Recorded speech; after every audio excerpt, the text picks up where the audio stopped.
বিগত 15 বছর যেভাবে আপনাদের রাজনীতি এবং অর্থনৈতিক অধিকার ছিনিয়ে নেওয়া হয়েছিল, সেরকম একটি ষড়যন্ত্র আবারও শুরু হয়েছে। ভোটের অধিকার ছিনতাইয়ের চক্রান্ত চলছে। চট্টগ্রামের সমাবেশে তারেক রহমান ক্ষমতায় গেলে দুর্নীতির টুটি চেপে ধরবে বিএনপি, ভোট চাইলেন ধানের শীষে। সকলকে আমি আহ্বান জানাবো, ধানের শীষ তথা বিএনপির রাস্তা রাখুন।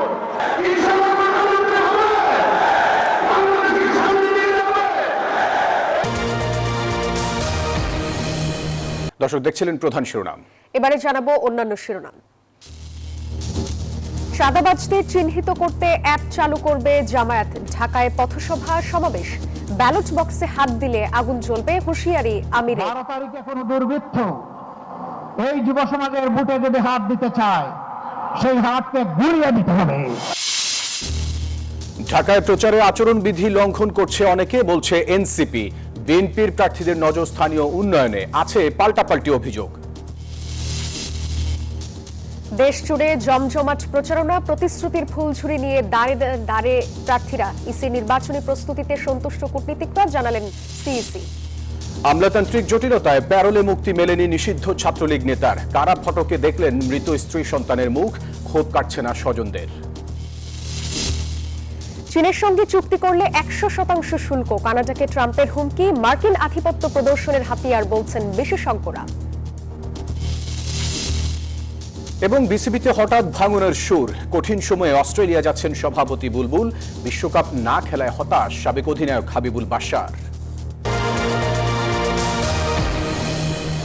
স্বাগত নিউজ 24 সংবাদে। সঙ্গে আমরা দুজন আছি, আমি জান্নাতুল সাদিয়া এবং আমি ফয়সাল মাহমুদ। দর্শক দেখছিলেন বিআরবি কেবলস সংবাদ শিরোনাম। এবার বিস্তারিত। ভোটের অধিকার ছিনতাইয়ের চক্রান্ত চলছে বলে মন্তব্য করেছেন বিএনপি চেয়ারম্যান তারেক রহমান। চট্টগ্রামের ঐতিহাসিক পোলো গ্রাউন্ড মাঠে সমাবেশে এই আহ্বান জানান তিনি। বলেন, নির্বাচিত হলে প্রতিশ্রুতি বাস্তবায়ন করবে বিএনপি। তিনি আরও বলেন, ক্ষমতায় গেলে আইন শৃঙ্খলা পরিস্থিতি কঠোরভাবে নিয়ন্ত্রণ ও দুর্নীতি রুখবে বিএনপি। চট্টগ্রাম থেকে সাইফুল ইসলামের রিপোর্ট। 360 আউলিয়ার শহর সিলেটের নির্বাচনী প্রচারণার পর এবার 12 আউলিয়ার স্মৃতি বিজড়িত চট্টগ্রাম সফরে আসলেন বিএনপি চেয়ারম্যান তারেক রহমান। সর্বশেষ 2005 সালে যখন চট্টগ্রামে আসেন তিনি, তখন ছিলেন দলের সিনিয়র যুগ্ম মহাসচিব। 2 যুগ পর বীর চট্টলার মাটিতে পা রাখলেন বিএনপি চেয়ারম্যান হিসেবে। ঐতিহাসিক পোলো গ্রাউন্ড মাঠে সমাবেশ শুরুর বহু আগেই কানায় কানায় পূর্ণ হয়ে যায় পুরো ময়দান। জনতার ঢেউ ঠেলে দুপুর 12:30 নাগাদ মঞ্চে আসেন তারেক রহমান। চট্টগ্রাম জেলার 16টি সংসদীয় আসন থেকে আগত লাখ লাখ নেতাকর্মী শুভেচ্ছা জানান বিএনপির এই প্রাণভোমরাকে। পরে চট্টগ্রাম জেলার 16টি আসনের ধানের শীষের প্রার্থীকে পরিচয় করিয়ে দেন তারেক রহমান। সমাবেশে শিক্ষা, স্বাস্থ্য, কৃষি, অর্থনীতি সহ নানা খাতে বিএনপির উন্নয়ন পরিকল্পনা বিশদভাবে তুলে ধরেন তারেক রহমান। পাশাপাশি রাষ্ট্র মেরামতে বিএনপি ঘোষিত 31 দফা রূপরেখা জনগণের সামনে তুলে ধরেন তিনি। বাংলাদেশের সকল কৃষকের কাছে কৃষক কার্ড নামে একটি কার্ড পৌঁছে দিতে চাই, যে কার্ডের মাধ্যমে কৃষক এবং কৃষকের ভাই বোনেরা তারা ঋণ সুবিধা সহ বিভিন্ন সুবিধা তারা পাবে। তারেক রহমান বলেন, ক্ষমতায় গেলে কঠোরভাবে আইন শৃঙ্খলা পরিস্থিতি নিয়ন্ত্রণ করা হবে। অপরাধী যে হোক তাকে বিচারের মুখোমুখি হতে হবে। যেই হোক না কেন, এমনকি আমাদের দলের অনেক লোক যারা কোন অনৈতিক কাজে নিজেকে জড়িত করেছে, আমরা তাদেরকেও ছাড় দেই। আজ এই দেশের জনগণ, এই দেশের মানুষ যদি বিএনপির পাশে থাকে, ইনশাআল্লাহ আগামী দিনে আমরা একইভাবে কঠোর হস্তে দেশের আইন শৃঙ্খলাকে নিয়ন্ত্রণ করব। 24-এর গণ অভ্যুত্থানের মাধ্যমে নতুন বাংলাদেশ বিনির্মাণের যে সুযোগ তৈরি হয়েছে তা কাজে লাগাতে সবাইকে আহ্বান জানান বিএনপির এই কাণ্ডারি। সকলকে আমি আহ্বান জানাবো, ধানের শীষ তথা বিএনপির রাস্তা রাখুন। ইনশাআল্লাহ ধানের শীষ এবং বিএনপি নির্বাচিত হলে আপনাদেরকে সাথে নিয়ে, এই দেশের খেটে খাওয়া মানুষকে সাথে নিয়ে বিএনপি তাদের প্রত্যাশিত বাংলাদেশ গড়ে তোলার কাজে হাত দেবে। তারেক রহমান অভিযোগ করেন, অতীতের মতো ভোটাধিকার ছিনিয়ে নেয়ার ষড়যন্ত্র শুরু হয়েছে। সেজন্য সবাইকে সজাগ থাকতে হবে। অধিকারভাবে মিনিংফুল পরিবর্তন করতে হয়। দেশের মানুষের ভাগ্যের পরিবর্তন করতে হয়, তাহলে আমাদের সকলকে আজ ঐক্যবদ্ধ থাকতে হবে। আগামী নির্বাচনে ধানের শীষের বিজয়ের জন্য বিএনপির ৩১ দফার বার্তা সাধারণ মানুষের ঘরে ঘরে পৌঁছে দিতে সর্বস্তরের নেতাকর্মীদের আহ্বান জানান তারেক রহমান। 2012 সালে এই চট্টগ্রাম পলো গ্রাউন্ড মাঠে সমাবেশে বক্তব্য রেখেছিলেন বিএনপি চেয়ারপারসন বেগম খালেদা জিয়া। 14 বছর পর একই মাঠে বক্তব্য রাখলেন তার সন্তান বিএনপি চেয়ারম্যান তারেক রহমান। আসন্ন নির্বাচনে ধানের শীষকে বিজয়ী করতে চট্টগ্রামবাসীর সহযোগিতা চাইলেন তিনি। প্রতিশ্রুতি দিলেন একটি নিরাপদ ও বৈষম্যহীন বাংলাদেশ গড়ার। সাইফুল ইসলাম, নিউজ 24, চট্টগ্রাম। যে কোনো মূল্যে দুর্নীতির টুটি চেপে ধরবে বিএনপি। ফেনীতে নির্বাচনী জনসভায় এসব কথা বলেছেন বিএনপি চেয়ারম্যান তারেক রহমান। রোববার বিকেলে ফেনী সরকারি পাইলট উচ্চ বিদ্যালয় মাঠে এসে এসব কথা বলেন তিনি। তারেক রহমান বলেন, জনগণের দুর্ভোগ কমাতে এবং দুর্নীতির লাগাম টানতে আইন শৃঙ্খলা বাহিনীকে কঠোর হতে হবে। বলেন, দেশের জন্য যে পরিকল্পনা রয়েছে সেগুলো বাস্তবায়নের জন্য জনগণের সম্পূর্ণ সহযোগিতার প্রয়োজন। ধানের শীষের পক্ষে থাকতে হবে। আপনারা যদি ধানের শীষের পক্ষে সমর্থন দেন, 5ই এই দেশের জনগণের সঠিক সিদ্ধান্তের উপরে নির্ভর করছে আগামী দিনের বাংলাদেশের ভবিষ্যৎ। এই পরিকল্পনা যদি বাস্তবায়ন করতে হয়, তাহলে তো আপনাদের সাহায্য না হলে, আপনাদের সহযোগিতা না থাকলে তো আমরা এই পরিকল্পনা বাস্তবায়ন করতে পারবো না। আপনাদেরকে সহযোগিতা করতে হবে, অর্থাৎ আপনাদের সমর্থন ধানের শীষের পক্ষে থাকতে হবে। দর্শক, ফেনীর সমাবেশ শেষে এখন কুমিল্লার পথে বিএনপি চেয়ারম্যান তারেক রহমান, এবং সেই খবর জানাতে যুক্ত হচ্ছেন আমাদের সহকর্মী সাইফুল ইসলাম। আমরা যাব তার কাছে। সাইফুল, বিএনপি চেয়ারম্যানের আর কি কি কর্মসূচি থাকছে আজ?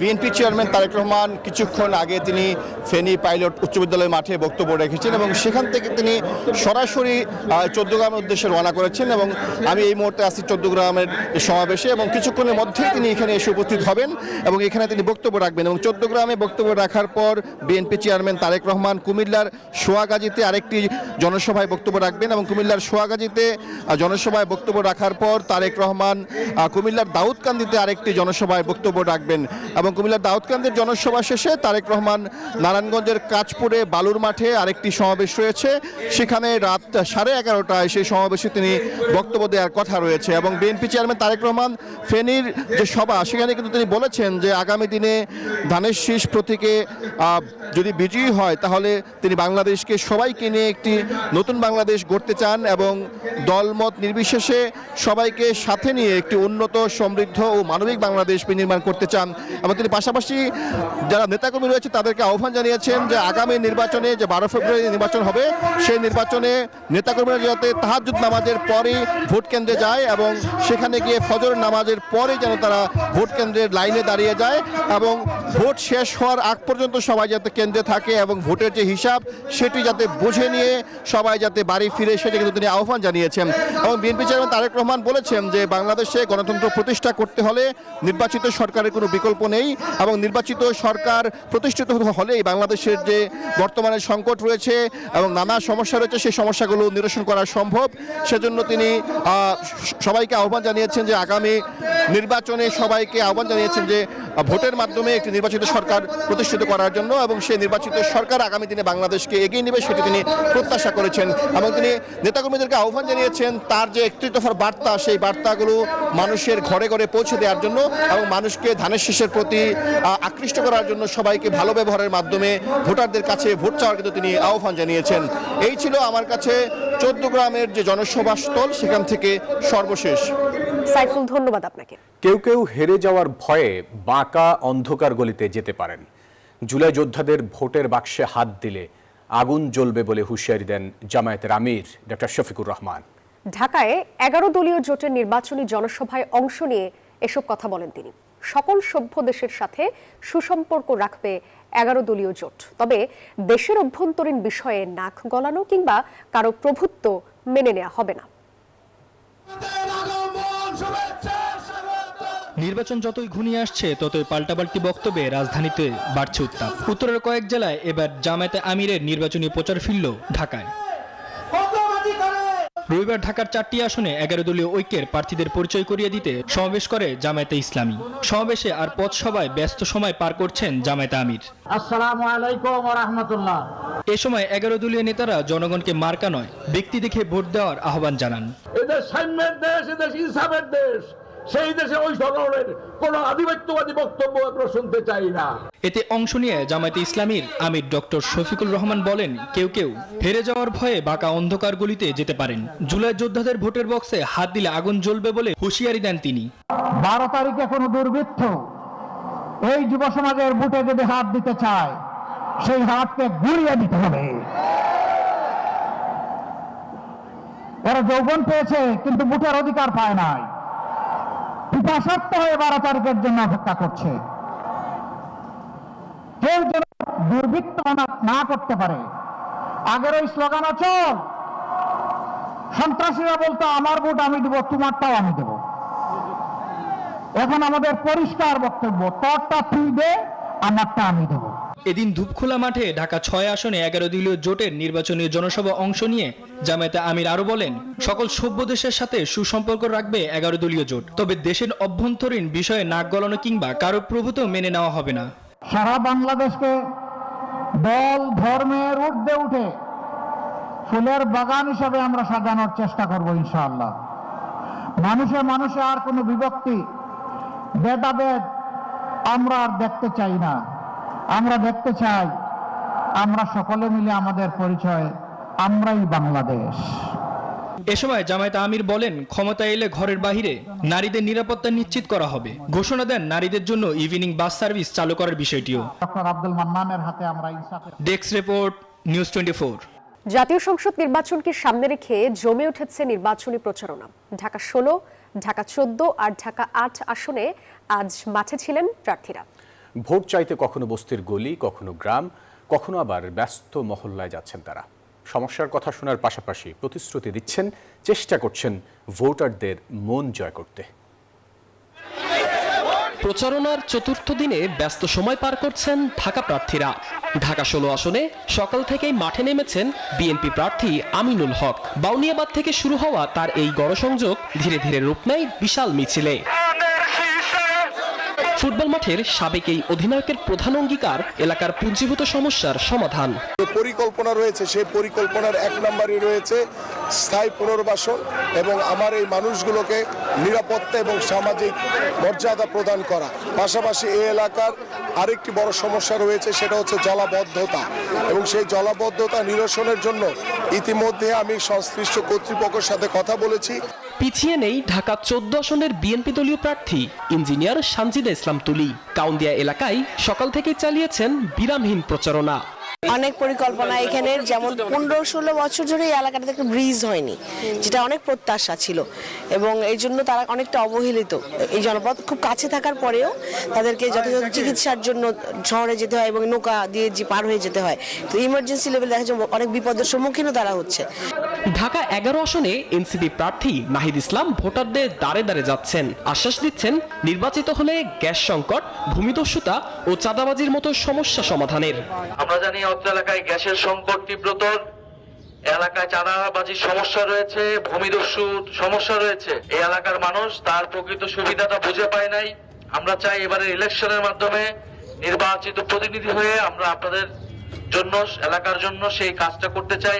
ঢাকা 8 আসনে শাপলাকলি প্রতীক নিয়ে আরামবাগে গণসংযোগ করেন এনসিপি প্রার্থী নাসিরউদ্দিন পাটোয়ারি। প্রতিপক্ষের বিরুদ্ধে অভিযোগ করেন উস্কানি ও অপপ্রচারের। লেভেল প্লেইং ফিল্ড আমরা মাঠে নেমে যেটা দেখেছি এটা নেই আসলে। আপনি কয়টা বিলবোর্ড লাগাইতে পারবেন, সেটা নিয়ম আছে যে 20টা, কিন্তু আমাদের যারা ভাইরা রয়েছেন ওদের যদি হিসাব করে দেখেন কত শত, এটা আপনি হিসাব করে পারবেন না। ফলে এটা কিন্তু প্রচারের ক্ষেত্রে লেভেল প্লেইং ফিল্ড না। প্রতিশ্রুতির অভিযোগের লড়াইয়ে মাঠের উত্তাপ এখন তুঙ্গে। যোগ্য প্রতিনিধি বেছে নিতে ক্ষণ গুনছেন ভোটাররা। সাদমান রাফিদ, নিউজ 24, ঢাকা। ত্রয়োদশ জাতীয় সংসদ নির্বাচনকে সামনে রেখে প্রচারণায় ব্যস্ত সময় পার করছেন প্রার্থীরা। ঠাকুরগাঁওয়ে বিএনপি মহাসচিব হুঁশিয়ারি দিয়ে বলেন, কেউ আওয়ামী লীগের মতো দুর্বৃত্তায়নে জড়িত হলে কঠোর ব্যবস্থা নেওয়া হবে। আর এদিকে খুলনায় জামায়াতের সেক্রেটারি জেনারেল মিয়া গোলাম পরোয়ার বলেন, মিথ্যা প্রতিশ্রুতি দিয়ে বিএনপি নির্বাচনের আচরণবিধি লঙ্ঘন করছে। বিস্তারিত ডেস্ক রিপোর্টে। সারা দেশে চলছে জমজমাট নির্বাচনী প্রচারণা। সকাল থেকেই বিভিন্ন এলাকায় ভোটারদের দ্বারে দ্বারে যাচ্ছেন প্রার্থীরা, দিচ্ছেন নানা প্রতিশ্রুতি। সকালে ঠাকুরগাঁও শহরের বরুণাগাঁও মাদ্রাসা মাঠে নির্বাচনী গণসংযোগে যোগ দেন বিএনপির মহাসচিব মির্জা ফখরুল ইসলাম আলমগীর। এ সময় তিনি বলেন, আওয়ামী লীগের মতো অপকর্ম করতে বিএনপির কাউকে সুযোগ দেয়া হবে না। আমরা আমাদের বাড়ি ঘর বাপ দাদার যাওয়া জমি জমা বিক্রি করে রাজনীতি করি,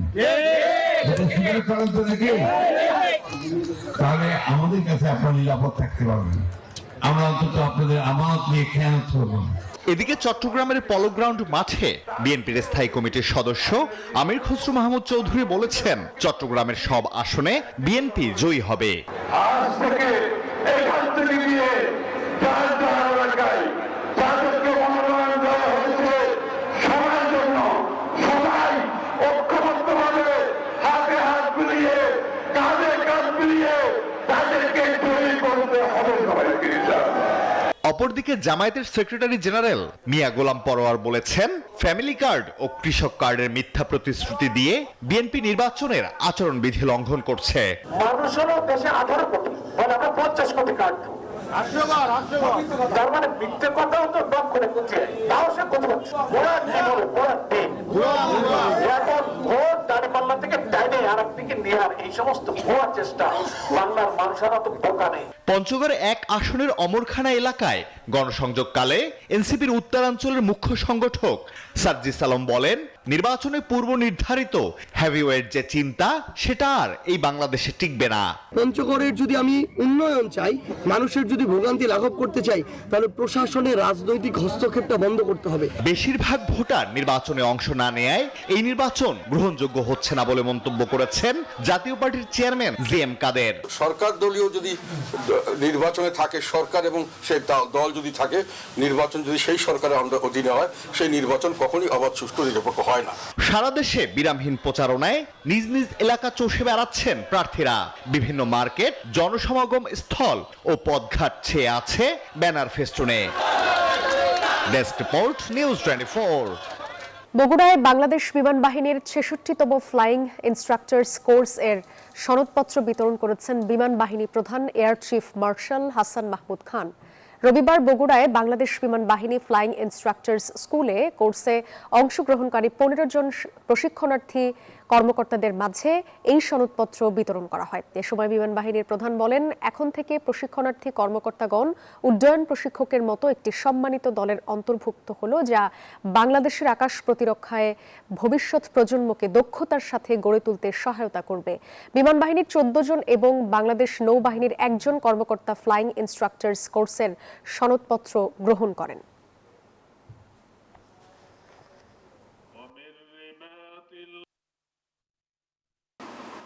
Today, I am proud to witness 15 outstanding officers earning the prestigious title of Qualified Flying Instructor and receiving their well-deserved certificates. My heartfelt congratulations to each one of you. Special congratulations to the best performer of the 66th Flying Instructors course, recipient of the prestigious Mufis Trophy, that is Squadron Leader Dhruvo Sarkar. Once upon a time, he was my cadet. I think most of you were my cadets. এবার ZSRM নির্বাচনের পথে।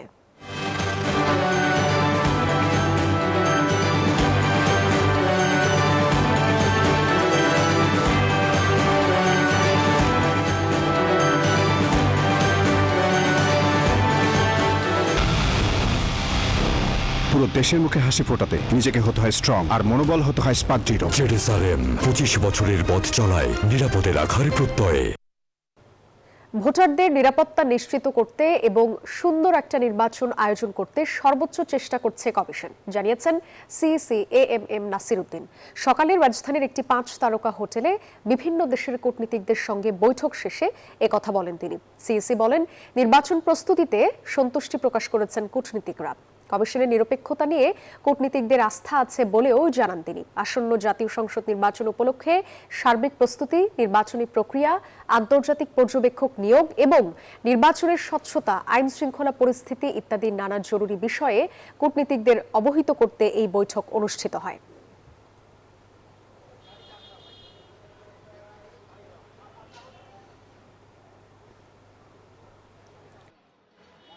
আমাদের কর্মকাণ্ড পুরোটা আমরা brief করেছি, তারা দে are very happy. আমরা চাই যে একটা মোস্ট ট্রান্সপারেন্ট একটা ইলেকশন, ক্রেডিবল একটা ইলেকশন, আমাদের যে ফোকাসটা একটা সুন্দর নির্বাচন উপহার দেওয়া, এ ব্যাপারে তারা বুঝতে পেরেছেন এবং তারা খুবই সন্তুষ্টি প্রকাশ করেছেন আমাদের প্রস্তুতি নিয়ে এবং আমাদের সদিচ্ছা নিয়ে এবং আমাদের ফিউচার যে প্ল্যান প্রোগ্রাম এগুলো নিয়ে। স্ত্রী ও 9 মাসের শিশু সন্তানের মৃত্যুতে প্যারোলে মুক্তি মেলেনি নিষিদ্ধ ছাত্রলীগ নেতা জুয়েল হাসান সাদ্দামের। এ কারণে গতকাল যশোর কেন্দ্রীয় কারাগারের ফটকে শেষবারের মতো স্ত্রী সন্তানের মুখ দেখানোর ব্যবস্থা করা হয়। যদিও বাগেরহাট ডিসি বলছেন যশোর কারাগারে ছিলেন আসামি, তবে তাদের কাছে আবেদন করার পর মৌখিকভাবে জানানো হয় যশোর কারাগারকে। এ ঘটনায় সামাজিক যোগাযোগ মাধ্যমে চলছে তীব্র সমালোচনা। আর নাগরিক সমাজের প্রতিনিধিরা বলছেন আবেদন করতে তা খতিয়ে দেখা উচিত। শনিবার সন্ধ্যা যশোর কেন্দ্রীয় কারাগারের জেল গেটে লাশবাহী অ্যাম্বুলেন্স। স্ত্রীর মরদেহ এসেছে কারাবন্দী স্বামীর কাছে। শেষ বিদায় যাত্রার আগে শেষ দেখার আয়োজন, সাথে 9 মাসের শিশু সন্তানের মরদেহ।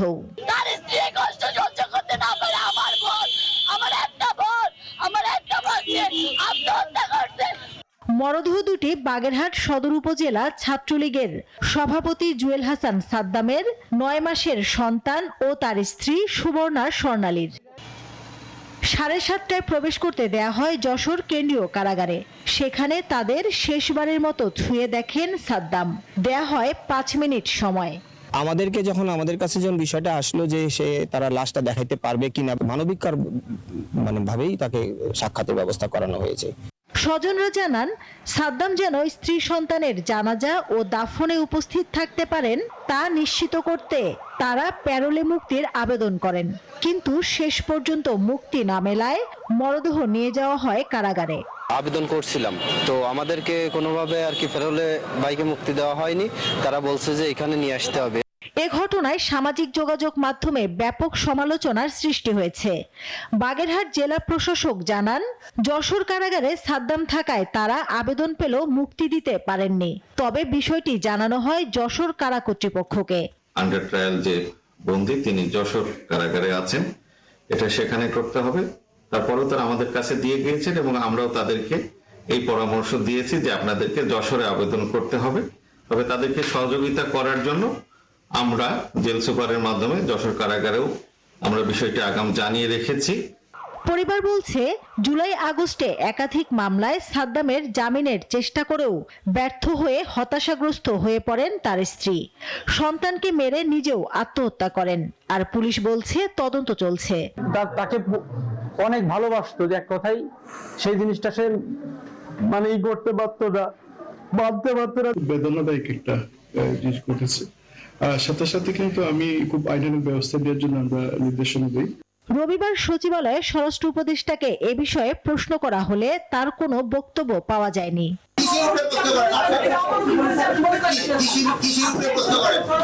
গত শুক্রবার বাগেরহাটের সাবেকডাঙ্গা গ্রামের বাড়ি থেকে কানিজ সুবর্ণা স্বর্ণালীর ঝুলন্ত মরদেহ উদ্ধার করে পুলিশ। পাশেই নিথর অবস্থায় পড়েছিল তার 9 মাসের শিশু নাজিমের নিথর দেহ। মাসুদা লাবনী, নিউজ 24, ঢাকা। ৪৫,১৯১ কোটি টাকা ব্যয়ে 25টি প্রকল্প অনুমোদন করেছে জাতীয় অর্থনৈতিক পরিষদের নির্বাহী কমিটি একনেক। এর মধ্যে সরকারের নিজস্ব অর্থায়ন 10,881 কোটি টাকা, প্রকল্প ঋণ 32,018 কোটি এবং সংস্থার নিজস্ব অর্থায়ন 2,291 কোটি টাকা। রবিবার প্রধান উপদেষ্টা ডক্টর মোহাম্মদ ইউনূসের সভাপতিত্বে পরিকল্পনা কমিশনের এনএসি সম্মেলন কক্ষে অনুষ্ঠিত একনেক সভায় এই অনুমোদন দেয়া হয়। এর মধ্যে নতুন প্রকল্প 14টি, সংশোধিত প্রকল্প 6টি এবং মেয়াদ বৃদ্ধি প্রকল্প 5টি। পররাষ্ট্রনীতিকে প্রভাবিত করতে বরাবরই শুল্ককে হাতিয়ার বানিয়েছেন মার্কিন প্রেসিডেন্ট ডোনাল্ড ট্রাম্প। সর্বশেষ তিনি এই কৌশল প্রয়োগ করছেন কানাডার ওপর। হুমকি দিয়েছেন চীনের সঙ্গে বাণিজ্য চুক্তি করলে কানাডার ওপর 100% শুল্ক আরোপের। বিশেষজ্ঞরা বলছেন, শুল্ককে শুধু অর্থনীতির হাতিয়ার নয়, বিশ্ব রাজনীতিতে নিজের ক্ষমতা প্রদর্শনের কৌশল হিসেবে নিয়েছেন ট্রাম্প। এবারে খেলার খবর। বিসিবিতে এবার ভাঙনের সুর। পরিচালকের পদ থেকে ইশতিয়াক আহমেদ পদত্যাগের পর অস্ট্রেলিয়ায় ফিরে যাচ্ছেন সভাপতি আমিনুল ইসলাম বুলবুল। নির্বাচনের পরে দেশে ফেরার কথা থাকলেও তা নির্ভর করছে পরবর্তী পরিস্থিতির উপর। এদিকে বিশ্বকাপে অংশ না নেয়ার বিষয়ে মুখ খুললেন সাবেক অধিনায়ক হাবিবুল বাশার সুমন। এই ছিল নিউজ 24 সংবাদে সাথে থাকায় ধন্যবাদ সবাইকে।